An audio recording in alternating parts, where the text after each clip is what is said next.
All right, all right. We are live on Facebook, LinkedIn, and YouTube. And now we're going to go live on Instagram. Coach Connie, let me push the go live button.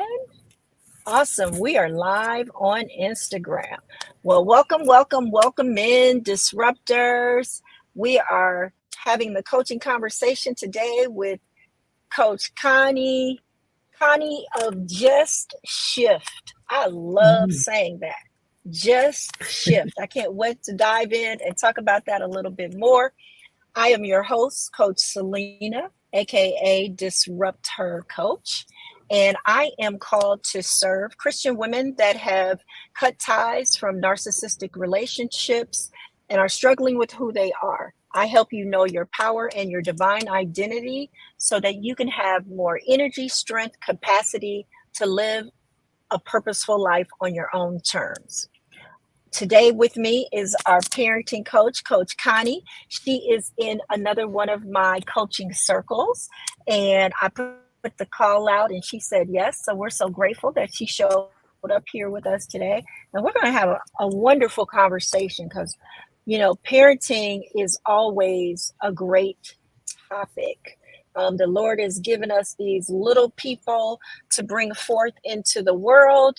And so there is no rule book that comes with them at all. We're also going to talk about breaking generational bondage in parenting and raising empowered adults. So, Coach Connie, thank you for being here. Thank you for I want having to me. ask, oh, it is an honor. It is an honor. I want to ask, I typically start off with asking, how do you show up in the world? I show up as an individual who is focused on creating justice centered spaces. I am a lifelong educator. I am a social justice advocate. I am a mentor. I am an author.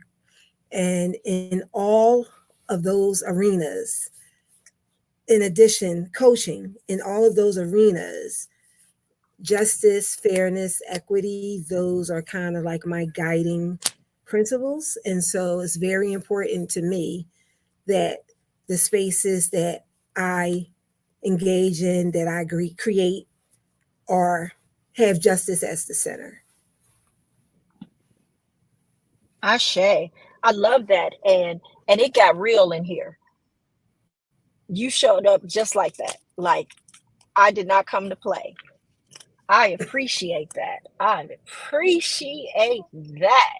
Well, let me just get into it then. What what brought you here? What brought you to show up for justice in these spaces?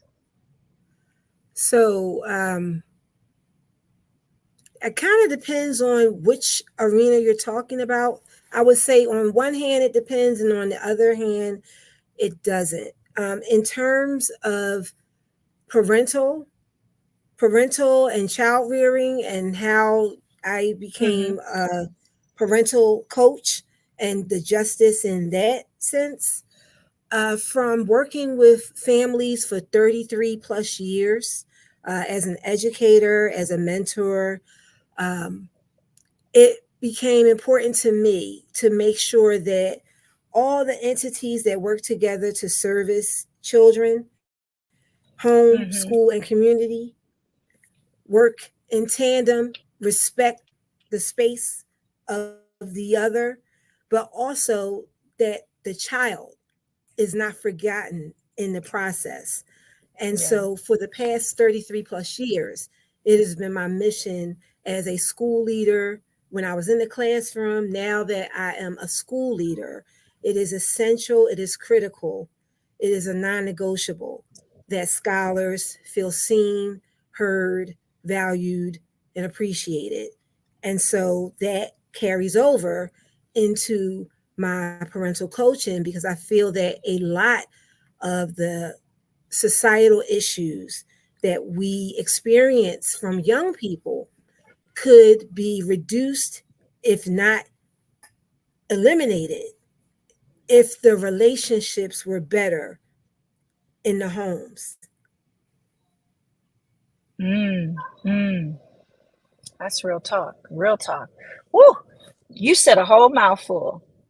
And you have What? to stop me because I can talk. So, especially when it comes to justice and parenting and children and education. So, you may have to rein me in. It's okay. Well, it's a conversation, and it's designed for you to talk. And I'm of the Okay. mind, I am totally led by the Spirit. So if the Spirit moves you to have some things to say, I'm ready to hear them. Absolutely. This platform is for you to share what these parents need to hear. So absolutely, let's get at it. Ain't nobody scared over here. Um, so, what does authentic parenting mean, and how can parents maintain authenticity in their parenting style? So, it's important for parents to, one, identify that for themselves. Authenticity in the space of security, safety, and care, of course. We don't mean to be authentic. I want to hang out. I want to hang out in the club all night because that's the kind of parent I am. That leaves your child open to risk. So when I say authenticity, I mean really thinking about Mhm. the things that you hold dear, the things that are important to you that you may not have received when you were growing up, the things that Mhm. are necessary for your happiness and your healthiness and your happiness as a parent. Because I feel that a lot of instances parents are stressed out because they're very busy performing. Mhm. They are very busy being trying to be the parent that someone else thinks that they should be. And so you are in performance mode and you feel as though you are on stage and you're feeling judged. And it's important that as parents, we are empowered to be our authentic selves as long as obviously our children are healthy and loved, right? It's important. And, Mhm.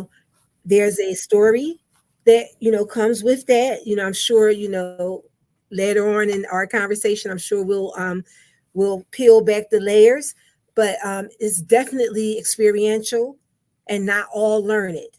That authentic parenting is what I support parents in finding for themselves. Ashe, ashe. Because there's definitely no rule book. Exactly. I know that in a household, if you have more than one child, then Mhm. there are different personalities. Each child is not the same. Um, any wisdom to share around that with the authentic parenting, and that you have different personalities at play with your children? So I'll speak from experience. I am the mother of twin boys. So, especially we're speaking about multiple children with twins, it's very difficult for society to see them as individual people. Um, and Mm-hmm. sometimes parents fall victim to, I mean, even, myself, I say the boys, the twins. So Mm-hmm. it is critical that you build relationships that are singular to the individual child and not just a unit, the children. And so, what I do, so you said any advice in that arena, making sure that you understand what your child's love language is. So, for one of my sons, emotional connection is his love language. I love you, son. Mm. Come give me a hug. You are amazing. That type of mothering, that is his love language. That is his jam. That is what lets him Mm-hmm. know that I see him, value him, and appreciate him. My other son, we used to call him the robot because he was so logical, analytical. It's right or wrong. You can't sway me with the mother guilt. It does it make sense or does it not make sense? I'm not doing this Right. just because your mom, right? Does it make sense? So with him connecting over his intellectual prowess, having logical conversations with him where we can discuss and debate an issue, hearing him out and making sure that he understands that I see and respect his mind and the way his mind works. Absolutely. It's a Yeah. different type of love. And ultimately we all still, we act silly together, we do the things, the family things, but have to make sure that I'm giving one son what he needs over here and the other son what he needs over there. And when your children are smaller, that can, because I'm speaking about my children, they're now they're 24, but when your children are younger, that can look like taking one weekend or one day a month, and it's child Yeah. A's day. You get to pick what it is we do. You get to pick where it is we go. And child Mm-hmm. B, either child B is along for the ride, or maybe child B is with the other parent or a relative. And then the next month or the next week is child B's time. So giving each child, or if you have more than two, giving every child an opportunity to feel like they are the center of your world, because you don't I want love to that. raise children that feel like they are living in another child's shadow. Absolutely. Yes, conscious parenting. You also have to make sure that you don't set up resentment within your family space, because one child may feel, Mm-hmm. oh, you love this child more because he's more academically inclined, right? Or the academic child, Mm-hmm. oh, you love this child more because you can connect with this child more emotionally. You really, it's a balance, it's a pivot, but as the parent, that's your responsibility. And so the problem comes in that many of us didn't receive that growing up. And so instead of saying, hey, I didn't receive this growing up, but I know it's what is needed, we sometimes fall back on, well, I didn't get that. So I didn't get that. Now I turned out all right. So you don't have to get it. Or Mm. I can't disrespect my parent. I can't show out my parent by doing something different, because if I do something different than what I experienced as a child, what am I saying about my parent? And so Mm. on that note, on that note, my father raised me. My mother was in Mm-hmm. the home, but she had mental health struggles. So my dad was the primary caregiver. And my dad was older. Mm. My dad was born in 1917. So he was born at the end of World War One. So set your mind on that. So by the time I was born, he Right. was 50. And at that time, he was like a grandparent, right? And so someone coming up during the Great Mm-hmm. Depression, they felt like they were demonstrating love by taking care of you. I love you because I keep a roof over your head. Yeah. I love you because I feed you. I love you because I clothe you. He was not demonstrative with affection, right? When I made him Mm-hmm. proud, Mm-hmm. he let me know, but he was not telling me I love you all over the place, right? That had an impact on Absolutely. me.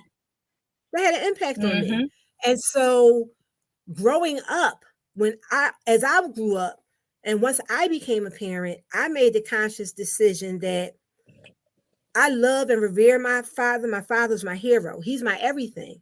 But I acknowledge that there were some things that I cannot repeat the cycle of when I go Right. into parenting. And so I tell my children I love them all the time. And we're so comfortable with it, they don't shy away from it. It's nothing for them Absolutely. to tell me that they love me and it doesn't matter who's around. It's none of that, Mm-hmm. oh, mom, none of that, because it just is. And so that's the Yes, it is. making those conscious decisions to understand that it's okay to do something differently than what you experienced is very Absolutely. important. It's very important. And parents need support in understanding that. This makes me reflect on my own parenting journey. I too have a son, and I only had one. That was all I could give. That was all. I was like, Lord, this is all I got. I done paid this debt. That's all I got, Lord. And I was so grateful it was a boy because I don't think I would have made it if I had a girl. And Mm-hmm. I did the same thing too, right? We would tell each other we love each other 50 times a day. And I Mm-hmm. wanted him to know who he was and be solid in that before he went out into the world, period, especially Mm-hmm. as a young black man. Mm-hmm. And so I received that. I received that. That fully resonates.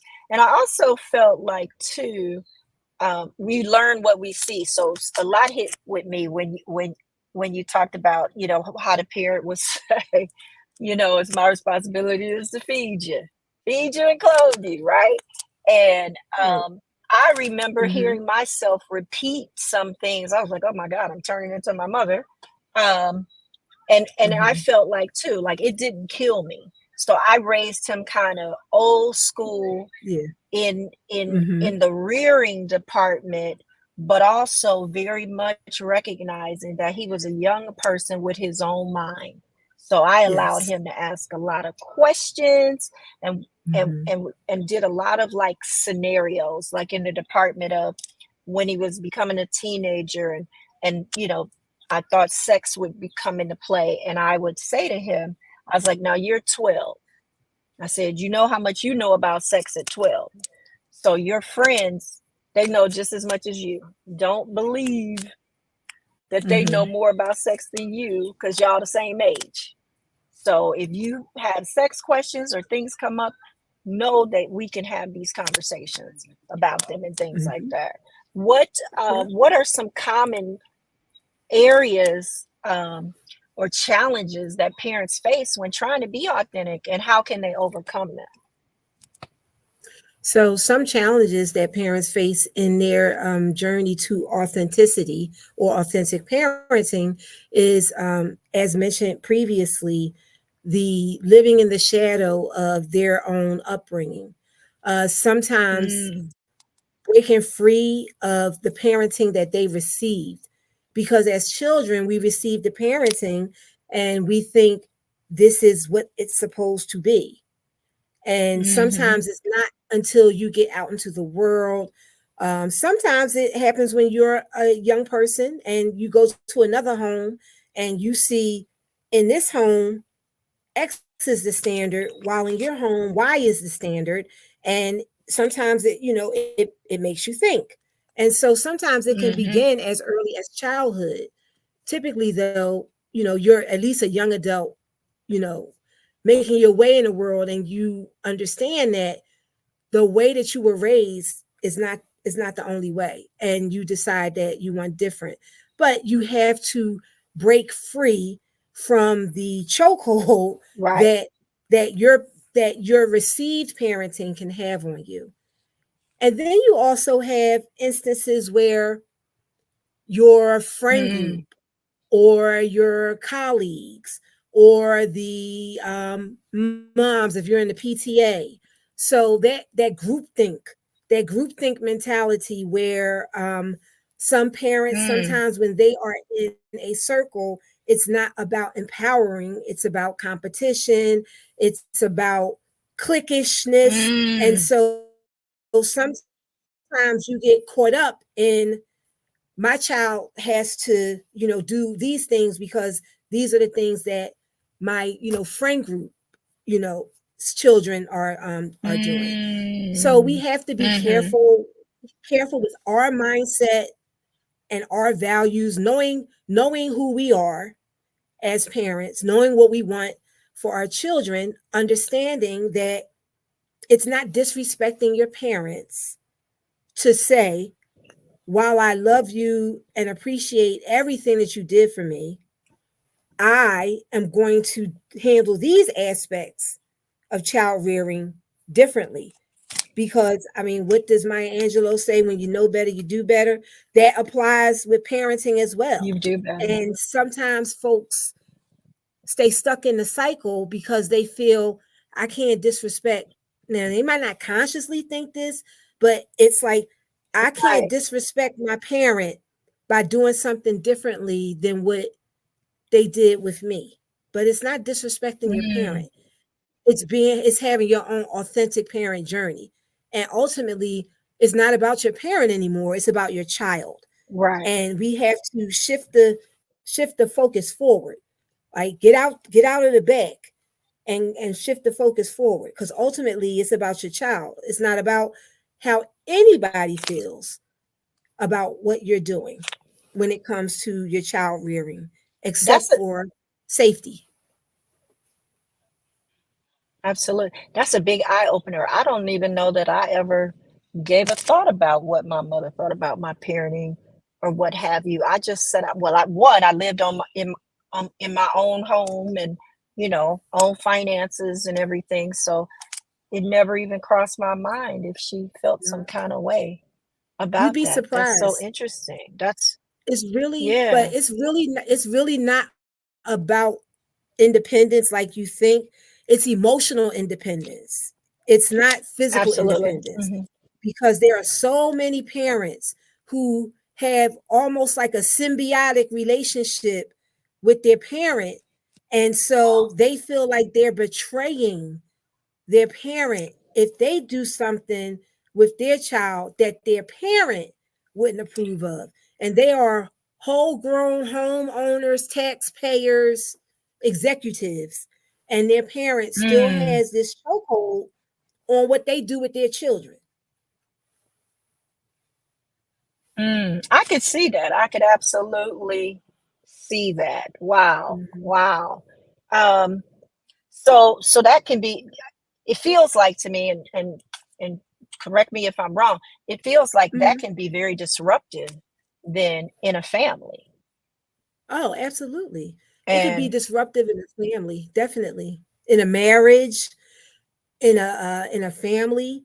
I mean, you know the stereotype of like the Badinsky mother-in-law who is constantly inserting herself in what's happening with her child's family, right? People don't mm, take that as like an emotional barrier, but it is. Like that your parent is inserting herself in your family. You should be telling your parent, while I love you, I appreciate you, this I we have to do this over here. We're a team over here. We have to, work through right, things over here. Now, you help that right. along.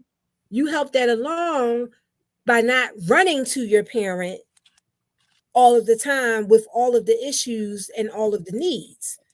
Because if you're running to your parent and saying, um, "Pay this bill for me," um, I need your advice about this, then it's going to be harder for that parent to take a step back because they're going to feel, Mhm.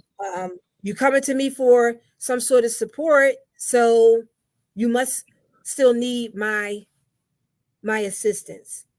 And sometimes it's Gotcha. hard to Mhm. have those conversations where you tell your parent, listen, I may still need you for X, but I got my kid. So it's the Mhm. the breaking of the symbiotic relationship between yourself and your parent. It's understanding that your parent did, in most instances, your parent did the best they could with what they had. Now, there are some instances where parents are Absolutely. abusive, and they did things that they knew consciously were inappropriate. I'm not speaking about that. I'm Mm-hmm. speaking about, the parents who they themselves were parented a certain way. And so it's a generation, Right. that's the generational curse that I was speaking about. Like it's, you know, Okay. and ultimately they say, it kind of goes back to slavery, where for in our culture, where we were at that time, it was dangerous for us to be seen. It was dangerous for Mm-hmm. us to be important. It was dangerous for us to have a voice, because if we thought Mm-hmm. too much of ourselves, we were not just going to be knocked down a peg, we could be hung up on a tree. And so you have parents who, from the institution of slavery, embrace Yeah. certain practices that now we know are psychologically damaging. 100 years ago, Yeah. we didn't know that. And so it's about understanding that when you know better, you do better, and you do not have to repeat the cycle that was visited upon you or your parent or your grandparent. Absolutely. And I really just a few years ago kind of had these kind of conversations with my mother, and I'm a whole 57 years old. I Mm-hmm. I recognized that as she was raising us, there's three of us. I'm the oldest and I have two brothers, that she was learning too. Mm-hmm. One, Yep. she was learning too. And then I always I always felt kind of judged with Mm-hmm. my parenting. And not that I don't even recall that anybody really said anything, but I felt that way. And Mm-hmm. and I said something to her about that, and she told me to bring the receipts.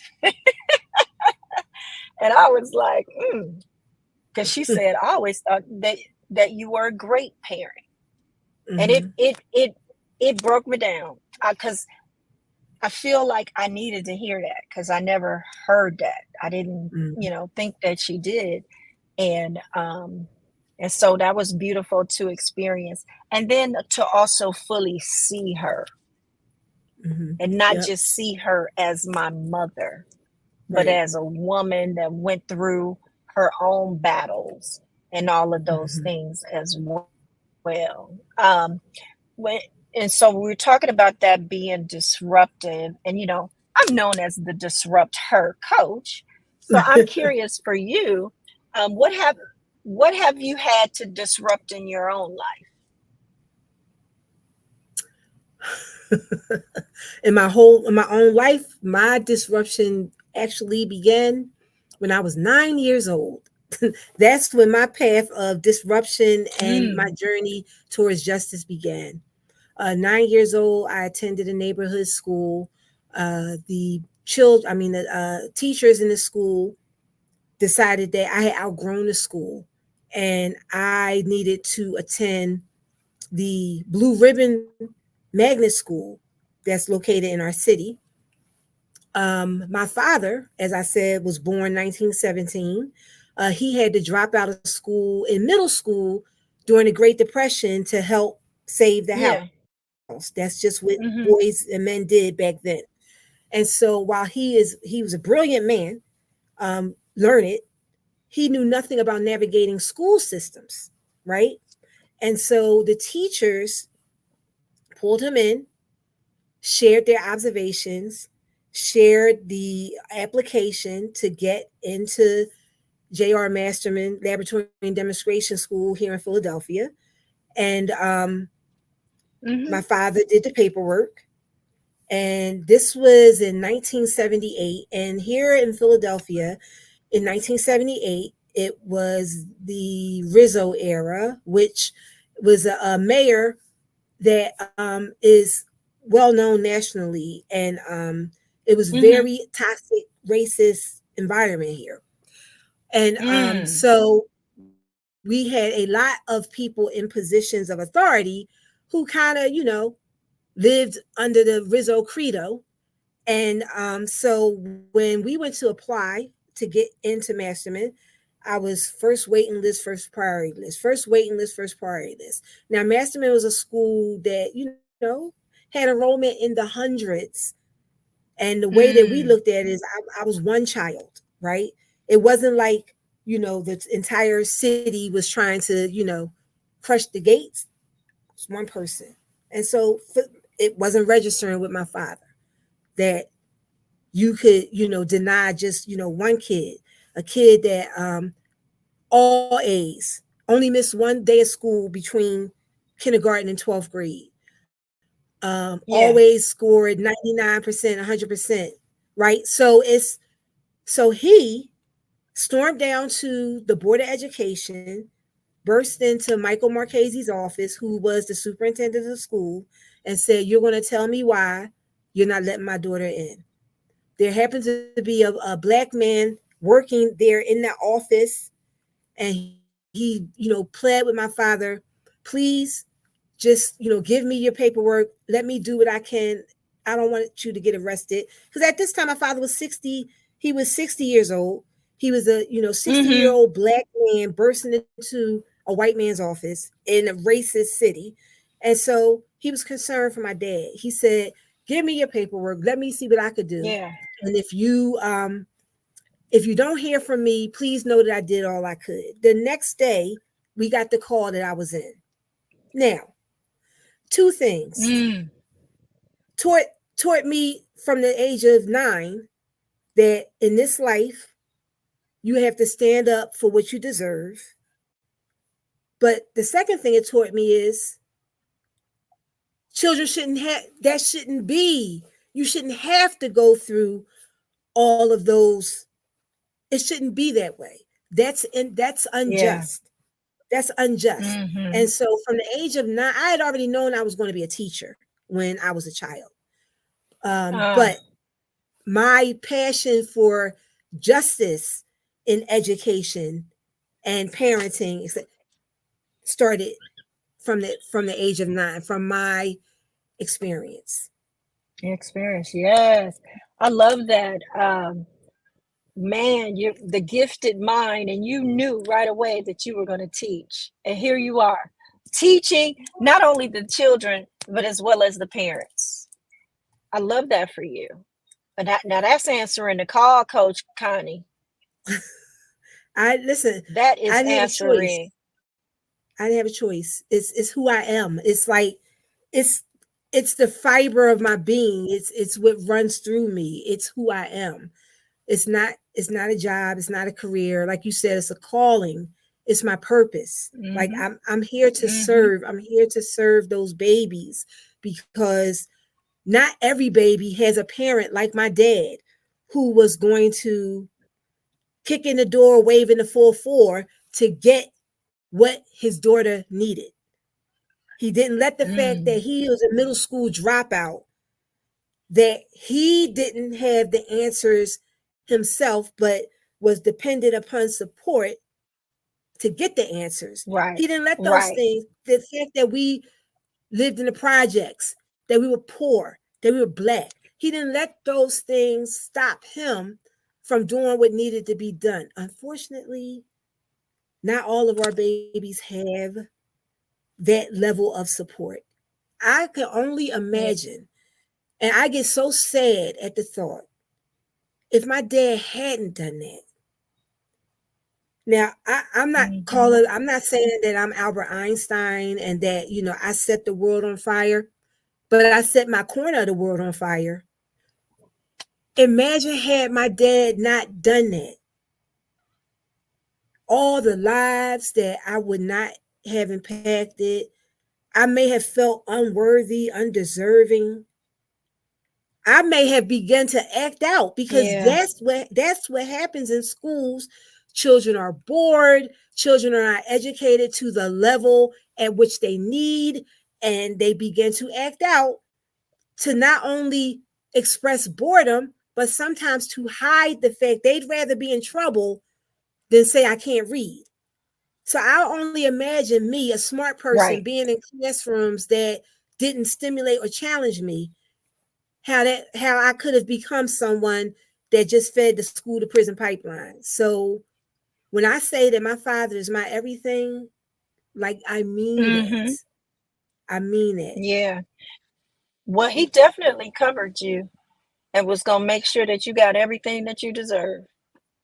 That is And with clear. that and with that level of hero worship, admiration, and love that I had for him, I still made the I still made the decision that there were some aspects, as much as I love and Mm-hmm. revere he's my everything.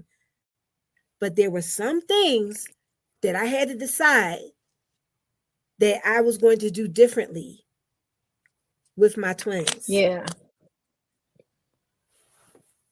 I'm curious when it comes to the twins and Mm-hmm. your one baby, his love Mm-hmm. language is more, it sounds like the affirmations, right? Being affirmed. Is he the younger Mm-hmm. baby? No, actually, well, let me say this. I had a cesarean. He was Mm-hmm. airlifted out first. If Mm. I were going to have a natural birth, my other his brother would have been first. So it Could have depends been on how first. you look at it. Right, right. I'm just curious. I was actually married to a man who is an identical twin. Mm-hmm.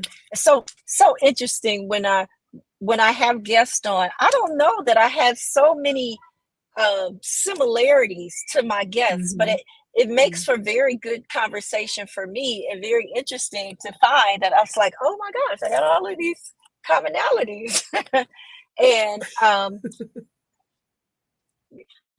my ex, he was the younger, and definitely uh, words of affirmation were his love language, and there was a level of codependency there that I could see, and I wondered if it was because he was younger. So just a curiosity on my part. No, no, no disrespect in any way Mm-hmm. to your son or any younger twin out there with respect to that. Just my curiosity.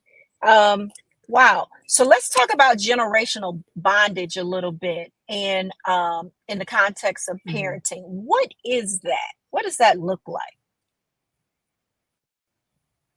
So to me, that looks like being held prisoner to the parenting you received, as opposed to giving your child the parenting that they deserve. So, Mm. Ooh. right, there's a yeah, yep. So, sometimes How we how do parents say, know? how do parents know? I was just I think yeah, I think out loud. I was like, wow, how do they know? um, what is the relationship like in your household between you and your child? Is it an open relationship? Does your child trust you? Does your child come to you when they need guidance, advice, support? Uh, does your child feel as though they have a voice in your house? Do they feel like Mm. they can have an opinion as long as it's respectfully articulated? Um, how do you feel about your child? Do you feel like your child is an obligation, or is your child a joy? Mm. Um, do you look at your child as something that is holding you back from life, or Mm. are you able to navigate your world such that you're able to have a fully thriving adulthood while still being a parent? Or are you, stuck in the realm of parenting where you may have heard your parent complain all the time? If I ain't had these kids, I would have done X, Y, and Z. Mm. If I ain't had these kids, I would have done. I hear you. And the crazy thing is, we talk about generational. But I hear younger people saying that often because they became parents. And I'm not talking about the folks that became parents out of a traumatic experience. Some people become Mm-hmm. parents at a young age, unfortunately, because they are the victims of a traumatic, experience. I'm speaking Right. about individuals who have children, but they're not ready to have children. So if you're if you're 20s, if you're like 21, 22 years old, and your heart has not been called to be a mommy yet, but you Mm-hmm. have a child, either out of trying to keep a relationship with someone, out of groupthink because this is what your friends are doing, or because you have been raised to feel that that is your obligation, right? Sometimes that leads to resentment. And so that Mm-hmm. generational opinion about parenthood is then visited upon you because you are having a child early, like your parent may have had you early. And so as you were growing up, Mm. all you heard were like the negatives around parenting. I would have been able to go on that trip Right. with but I can't because. So if Yeah. you are the product of a young parent who became a parent before they were ready, and all they had was like negative feelings of resentment, feeling like their life stopped because their child had to be at the center. If those are the messages that you're receiving, and then you grow up and then you have a child early, one, because you think that Yeah. that's what's supposed to happen because that's the generation before you and the generation before that, that's what. And trust me, I have 35-year-old grandparents at my school, 40-year-old Mm. grandparents. So it's Yeah. the generational parenting thing is real. And so if you are a young parent and your mother was a young parent that didn't handle being a young parent the best way, it can impact Right. your parenting journey. And so that's what I mean Yeah. when I say Mm. generational bondage. Sometimes unconsciously, I mean subconsciously, not unconsciously, obviously, subconsciously, Mhm. you are influenced by the generational negativity and generational direction that you received, and then you visit that upon your child. And so sometimes you need a Mhm. coach to help you understand that there is another way, that there is a different way. And you pursuing that different way does not take anything away from the love that you may have for your parent.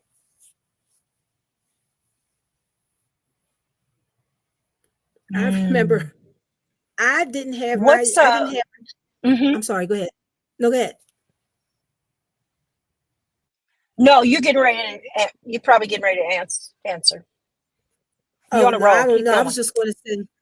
I was just going to say, I remember I didn't have my twins until I was 31, which and I was a high school teacher at the time, and my students were having babies, and they would ask me all the time, Miss Green, when you gonna have a baby? And I mean, me, I was like, when I'm married. That's because that I just, I was older, but it just I felt old. I felt old having my children at 31, and But when I had my twins, I had traveled the world. I had a career. I had interests. And so when I had my children, I had lived. And so I was in Yeah. the emotional space to be a parent. Sometimes, even when there's no trauma involved, sometimes when you have your children, but you haven't lived, sometimes what you feel may not be as strong as resentment, but you may feel a little bit of, oh, I wish I would have. That's it's okay.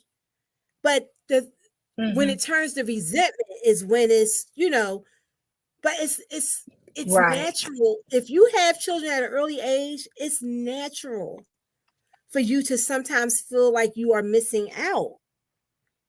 It's how you handle it that a coach can help, Yeah. guide you through. Okay, so you have a 3-year-old.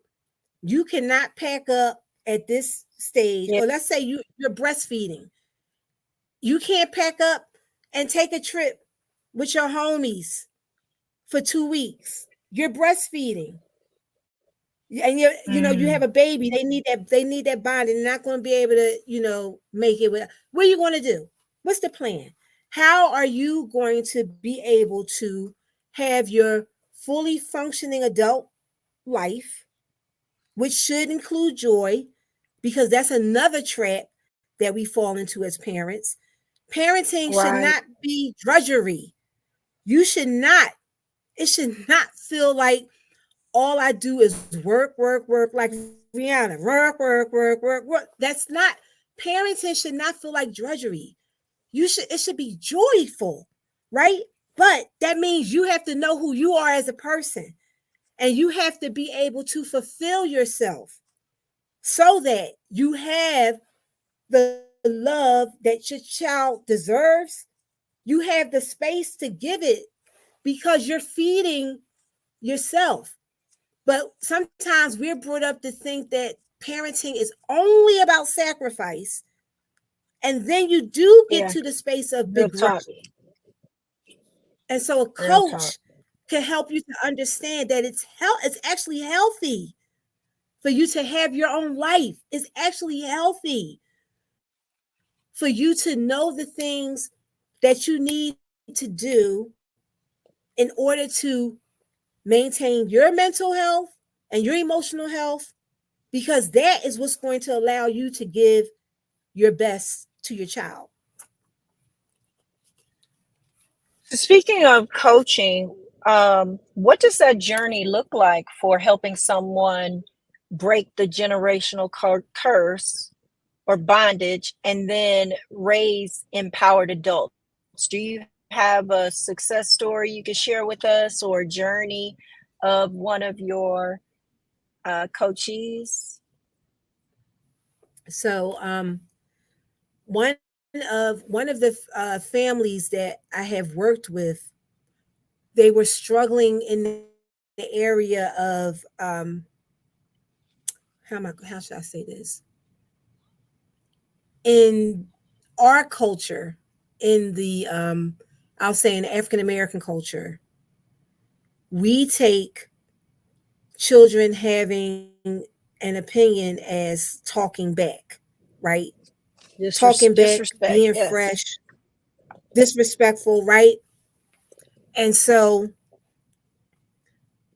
they were having issues, what they considered to be issues with their children, because as they were looking at it, their children were talking back.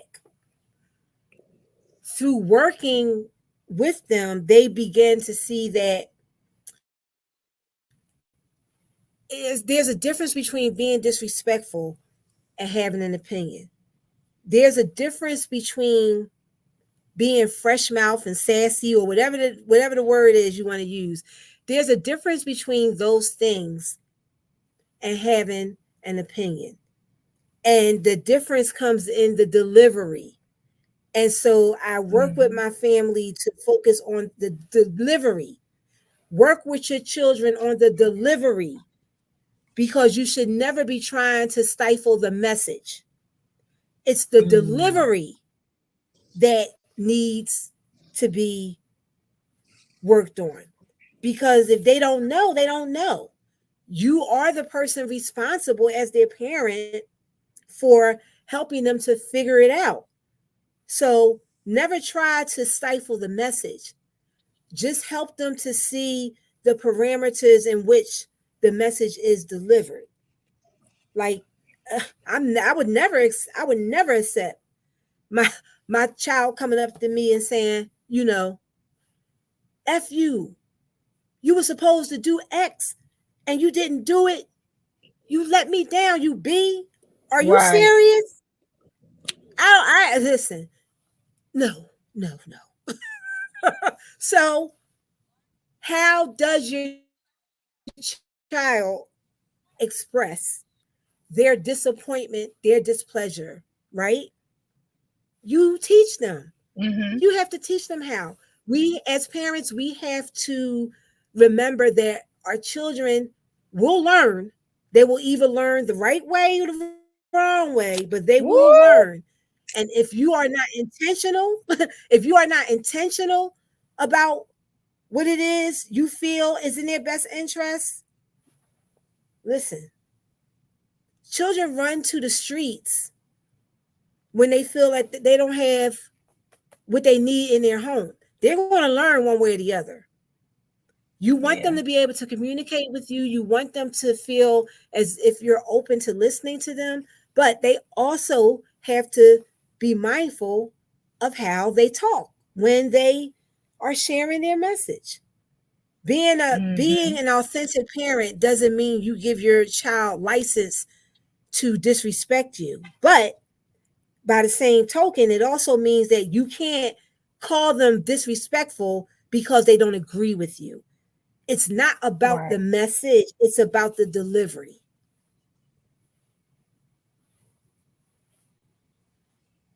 Do you have some effective strategies for communications you could share with the families? One thing I will say first and foremost, get over yourself when it comes to apologizing. So many parents have this wall up that they can't say, I'm sorry to their children, even when they know they messed up. Yeah. And that was a learning for me. I didn't come out the womb understanding that. And especially me being my age, I grew up at a Yeah. time where ain't no adults apologizing to no kids for nothing. I don't care what it was. I'm not apologizing. I mean, that's how I was brought up. That's how old I am. That's how I was brought up. But when you know better, you do better. So I understand now that I am a human being. I'm not a machine. I'm not a robot. There will be times when I make a mistake, when I respond in a way that is not the healthiest, is reactive and not responsive. There's a difference. Mm. Sometimes I may react. I have to circle back. I have to go back and say, I apologize for reacting the way that I did. Your news disturbed me. I was stressed about XYZ and I should not have taken it out on you. Whatever it is, you have to assume the role of the adult and own your stuff. So many parents don't own their stuff.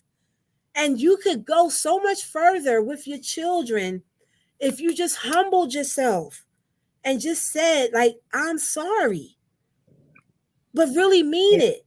And the way you show you mean it is by working to actively reduce how often that stuff occurs. Because nobody wants to hear I'm sorry 80 times with you doing the same thing, right? But Mm-hmm. when you have to apologize.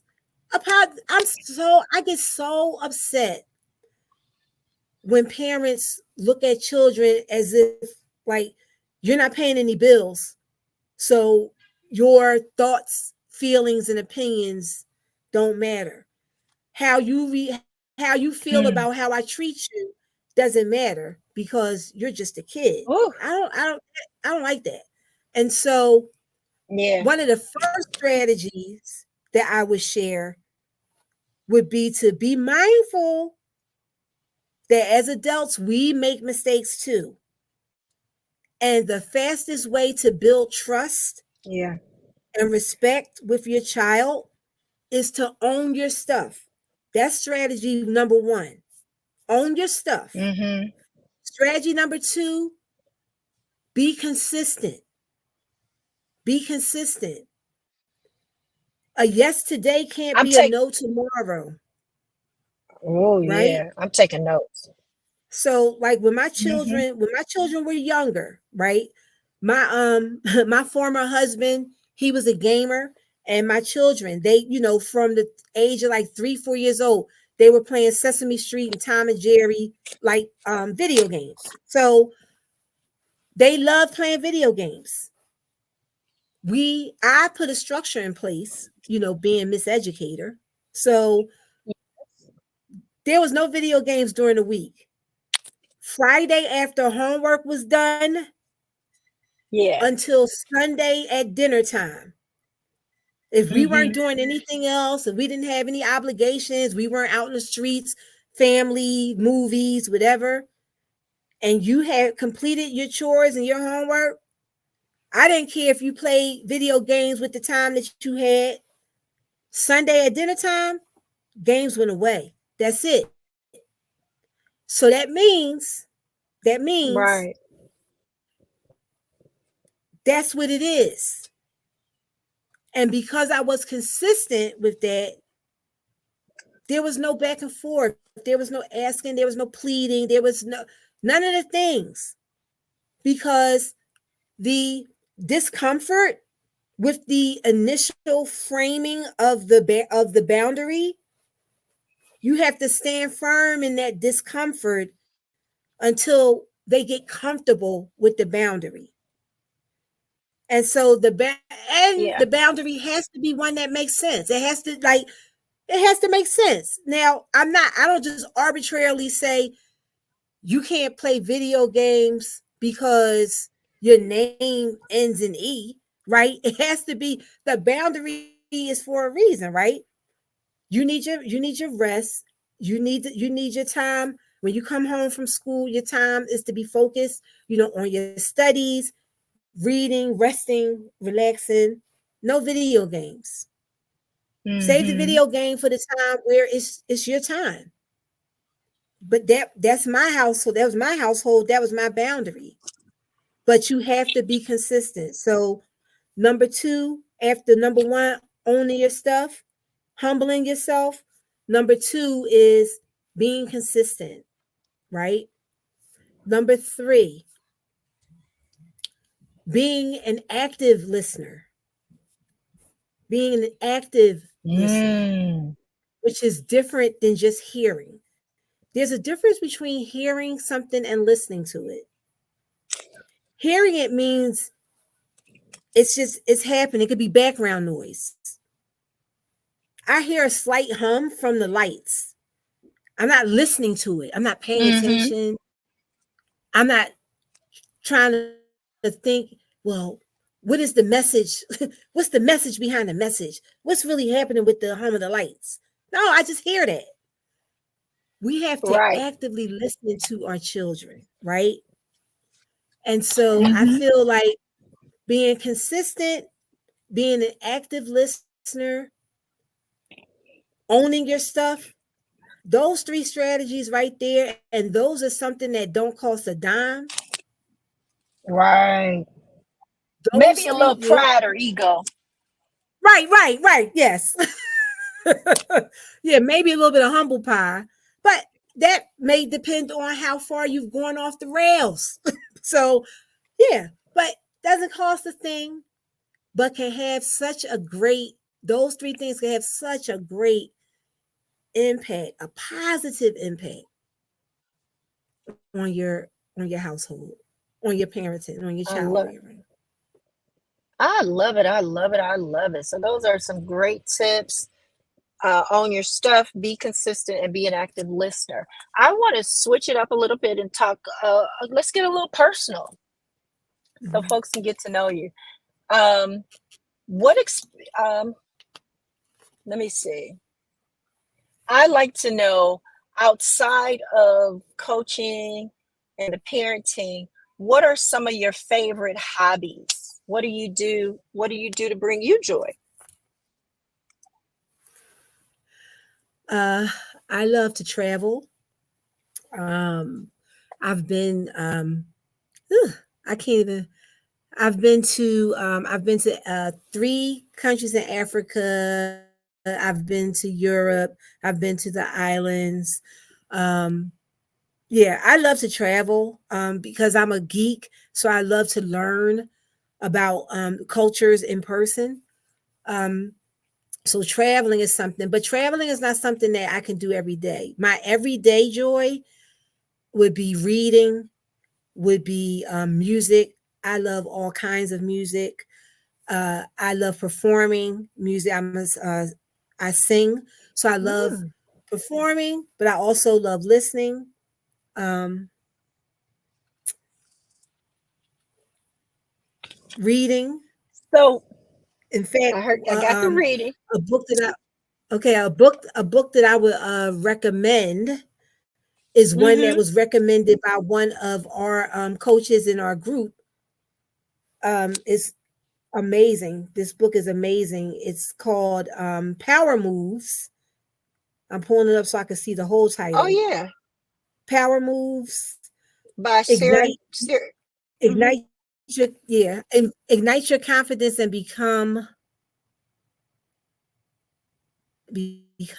a, I'm trying to see the whole title, but it's by Sarah Jake Roberts and it's called Power Mm-hmm. Moves. This book What is was one of so what was one of the good. takeaways for you?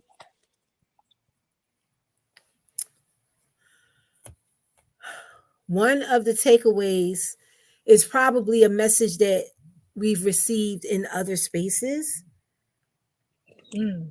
but your time is not always God's time. Mm. And so when something doesn't when something doesn't go the way that you feel that it should go, it's not always a rejection of you. It may not have Mm. been the right time, but what is the lesson? And Right. what I like about Miss Roberts' book is that she'll share a chapter, which is like a personal vignette about her life around a certain area, and at the end of each chapter, there is a spiritual action, like a prayer, a spiritual action, but then there's Mm-hmm. also a take action. So I like that Mm. about book. It's really good. I love that. I love it. So yes, Well, that was a reading. great. I love that. That's a great segue because I like to ask what books in your life would you recommend or change your life that had an impact on you? Are there any others? Hmm. And it doesn't have to be a book. In It could be a terms of me, podcast, so resource. in terms of who I am in all of the iterations of me, I feel like the book that's had a lot of impact, A People's History of the United States, because Ooh. there's a saying that history is told by the victors, and so Mm. sometimes we don't know the stories of the folks who you know who were conquered, so to speak. So Mm-hmm. that book, and that was a book that was introduced to me in like freshman, sophomore year in college. But that book is kind of the book that really turned on my fire around around justice. Um, I love it. trying to think. Who's the I author? just I have Howard Zinn, Zinn,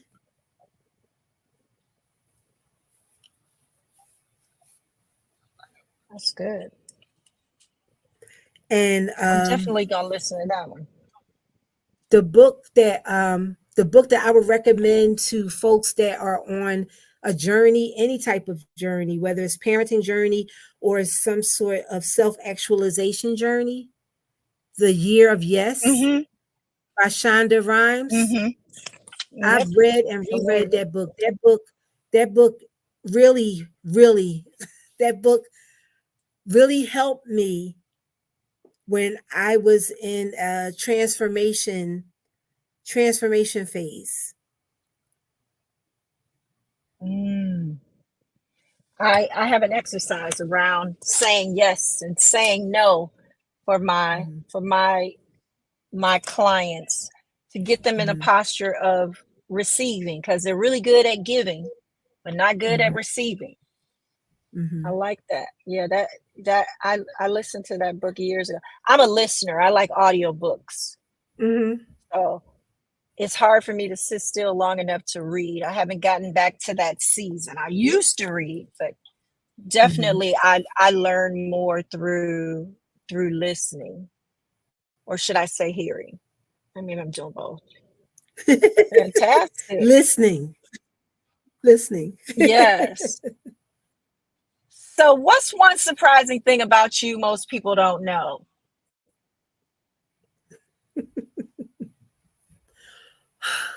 I would be on this podcast all day answering that, but I'll keep it short.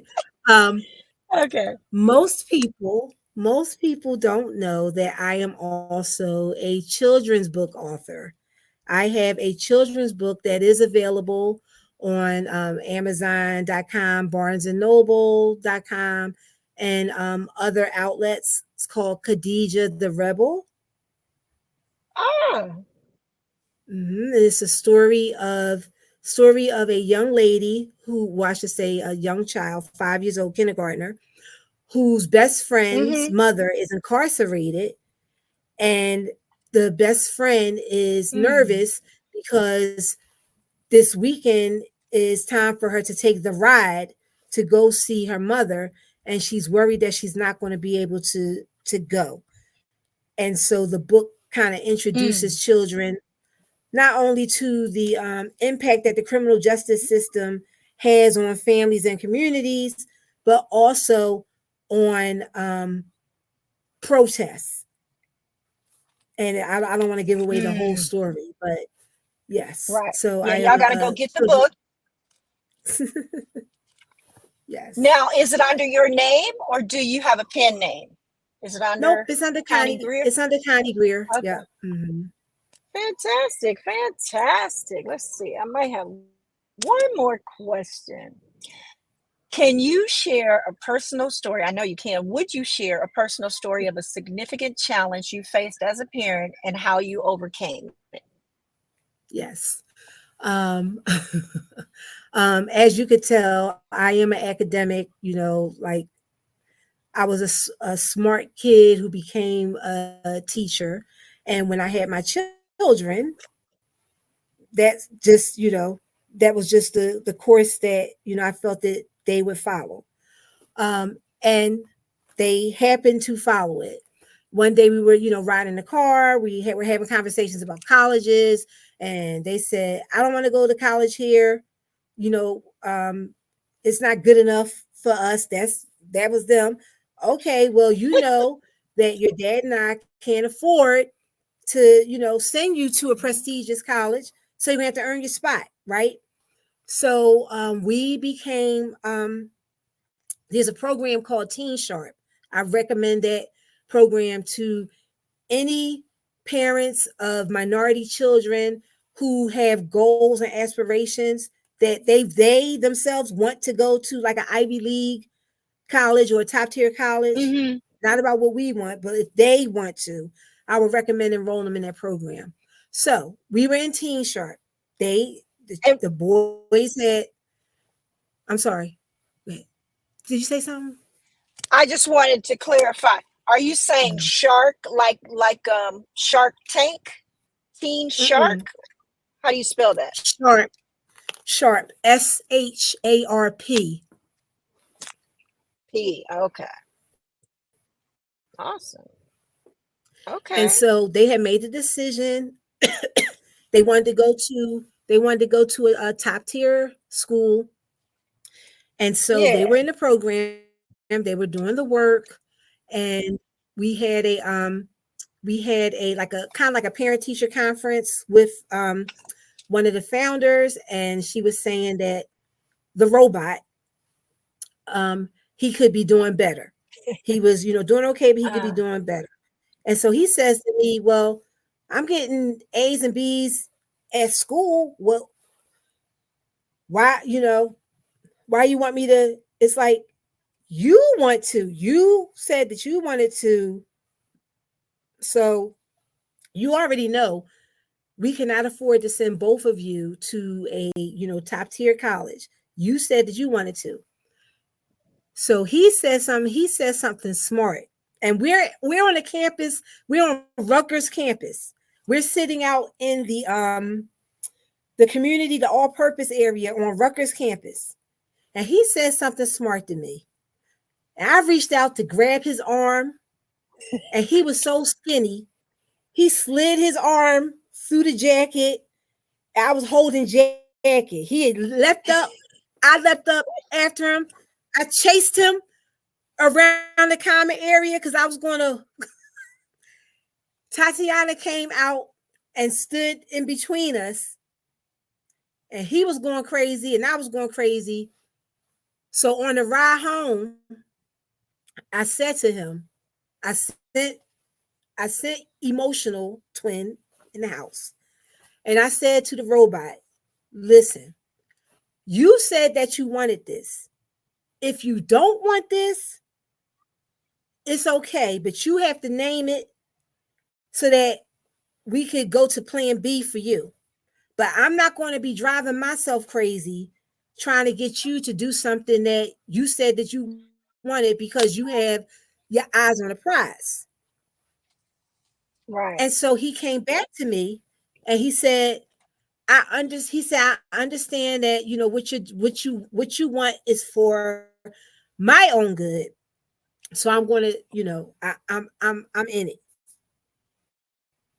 He Mm. took off. Like Yeah. giving I him love that that. agency after we had our moment, after Yeah. we had our Tom and Jerry moment, Yeah, that's putting it exactly. in his hands, right? Right. Yes. Tom and Jerry. We were Tom and Jerry up in there. Right. Because I was going to get that. I was so I know angry. that's right. But That black but mama in you came out. that's what I'm saying. We're not perfect. We're human. We have to own our stuff though. So that's why I said on the ride home, after we got home, I sent his twin in the house. I turned and had the conversation with him. And I said, listen, Yeah. you said that this is what you wanted. If it's not what you want, you have to say that so that I can, I know that I don't support you in that way. And so he came back and said, no, I know that what you did and what you need is really what I need because it's what I said I wanted. After that, it's like a snap. It's like a light. I swear. After that, that boy is now, he's in Illinois pursuing his doctorate and is a college, he's a professor. He's teaching Psych 101. The boy that I had to chase like Tom and Jerry that one time, just putting it back on him and saying, what is it that Absolutely. you want to do? Because don't listen, you ain't gonna drive me crazy. Don't waste my time. Absolutely. You said you wanted it. What we doing? Yeah, absolutely. I'm about that Hell, life. I held my son accountable for many of right. things What are we because doing? yeah, I love this. I love this. I'm super excited because I realized I did a lot of things. When I was raising my son, it was all intuition because I had no idea what I was doing, and I didn't even think I was going to be somebody's mama because I didn't want kids, but the Lord had other plans. And Mm-hmm. one of the things that pops in my head around parenting is that we learn what we see, and and Mm-hmm. and I was grateful enough that on my journey that there were so many signs and nuggets that came in my path that I received because Mm-hmm. it was all intuition. It was like the Lord had his hand on it the whole time. Even him being born, because I was on my way to get an abortion. Mm-hmm. And I called a girlfriend to go with me, and I had just went with her a few months before, so I just knew she was going to return the favor after I had made the decision. Right. And I was in a difficult spot because my husband had died. I was right right before my 24th birthday. He died Oh, I'm of sorry to hear an that. asthma attack. Mm. And in my grief, I got pregnant. And I got pregnant. Mm-hmm. We were trying to get pregnant when he died, and it didn't happen. And then I get pregnant by a boy that I'm just Right. being with out of my grief. And so Right. it's like, my God. So I had decided, okay, I can't do this alone. I'm done. I'm not doing it. And then when my girlfriend put her grandmother on the phone, and her grandmother said to me, baby, when the Lord give you something, it's a blessing. You can't be throwing your blessings away. What you say? So that stopped me in my tracks. And Mm-hmm. and there were some other things at play that made me realize, okay, I'd rather have the choice than no choice. And I was Mm-hmm. I was financially capable. I don't know if I was mentally capable, but when I finally decided and I shared with my in-laws and my mother, they were all for it. They're Mm-hmm. just like, and my mother gave me the charge to really accept the responsibility. And I spoke with God, and I was like, okay, I'm gonna do this. I'm gonna Mm-hmm. do my best. That's all I can do. Do my best. And I just wore it like a badge of honor. I don't want to go down the rabbit hole in that too, because I've had a journey in that space. But I'm just so grateful that I didn't mess him up. Uh, he turned out and has become the most beautiful person on the inside and out, and I'm just grateful for that. Amen. I really, really, really appreciate you sharing your time and the space with me. And I know that people are going to be served. Where can they find you? Tell us all about you. Where can folks find you? How can they get in touch with you? So they can get in touch with me, Coach Coach C Coach C at justshift.org. If they want to send me a direct email, I'm going to let's see.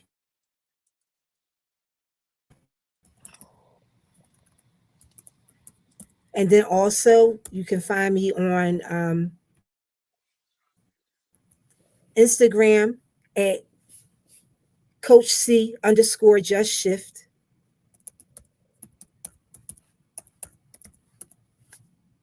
And we're going to drop it all in the On Facebook. captions too of this live. Okay. Okay. Okay. Awesome. Awesome. Instagram. And on Facebook, you could join my.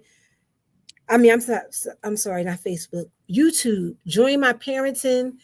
community entitled Parenthood, which Parenthood. is like a Oh, play parenting and attitude, right? Parenthood, yes.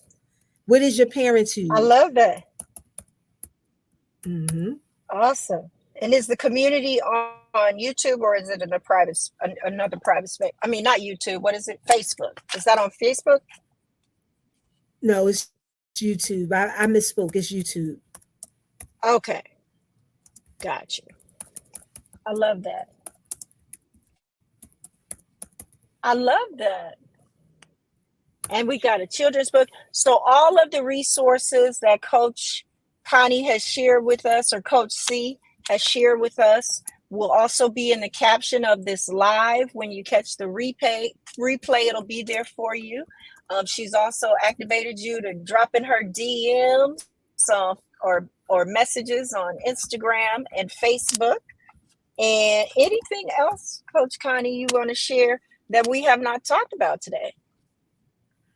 No, man, I think we kind of talked about an awful lot. I enjoyed my time with you, the disruptor coach.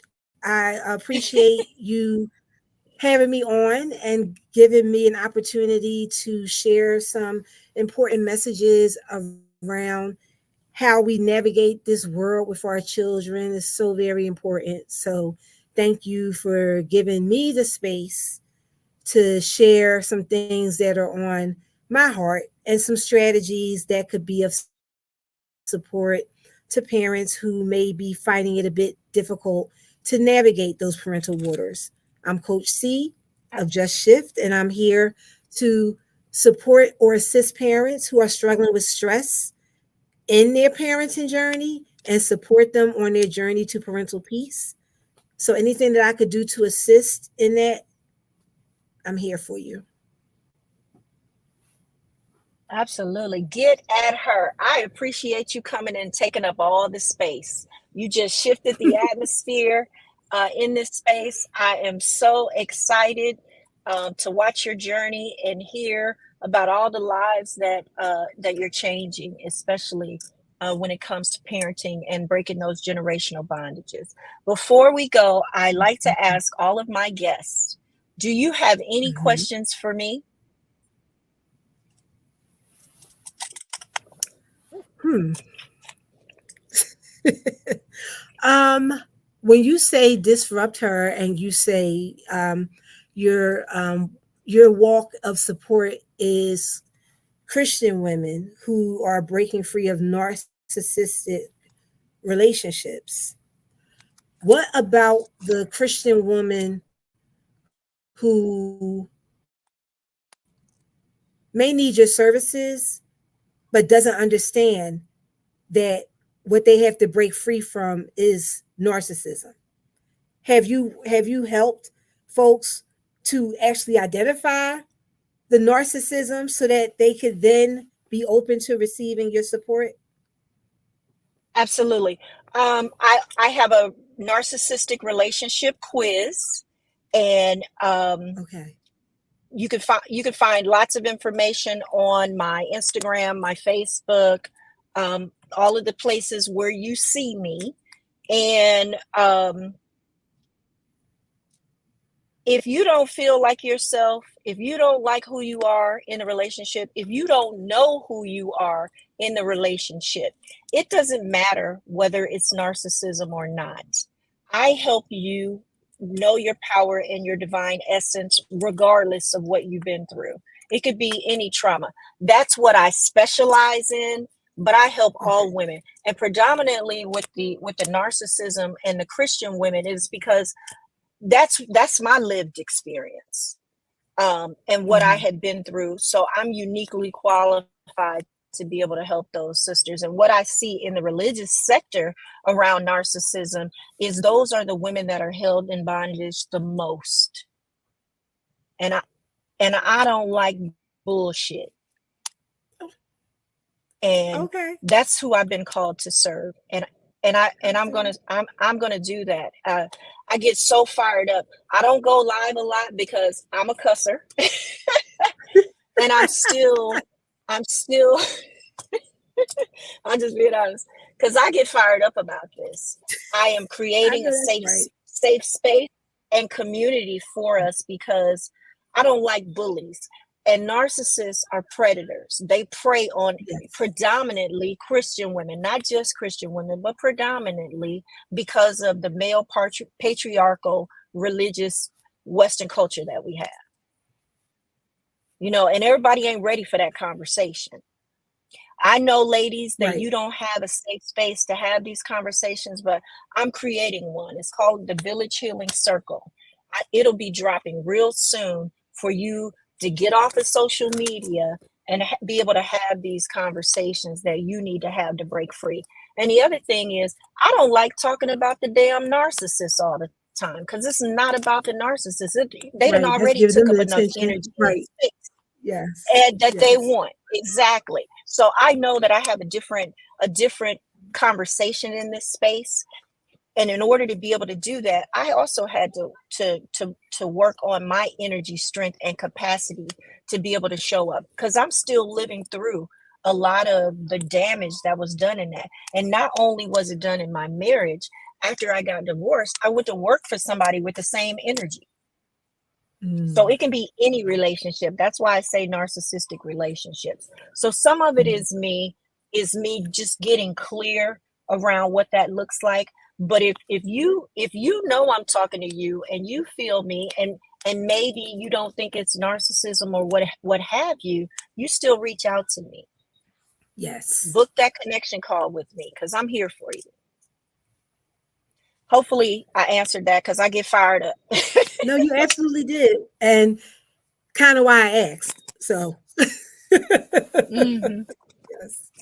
Ashe, Ashe, I receive that. And this is why I appreciate these coaching conversations, right? Iron sharpens iron. I wanted to be of service, and I know that I'm not fully showing up in a way where I can show up and have this conversation with them every day, right? On social media. That's just not my jam. But one of my strengths and Mhm. one of my gifts is being a connector. And I love having conversations. So I was like, okay, Lord, this feels right. Let's have coaching conversations with the other coaches so that they can share their messages and I can still serve at the same time as well. So thank you for being in this space. Thank you all to the listening audience out there. Get at Coach Connie. Get that beautiful Yay. book. Yes, we appreciate you. Continue to drop your questions. If you have questions on this live, if you catch the replay, let us know you caught the replay. Any questions, we're going to continue to answer them, even once we're done and weeks on down the line. So thank you. That's our time. We appreciate you. I hope you have an amazing, blessed week. Thank you. Anything else, Coach Connie, you want to share? No, ma'am. All No, right. ma'am. I'm That's good. our time. We are out of here. Thank you. All right. I am in.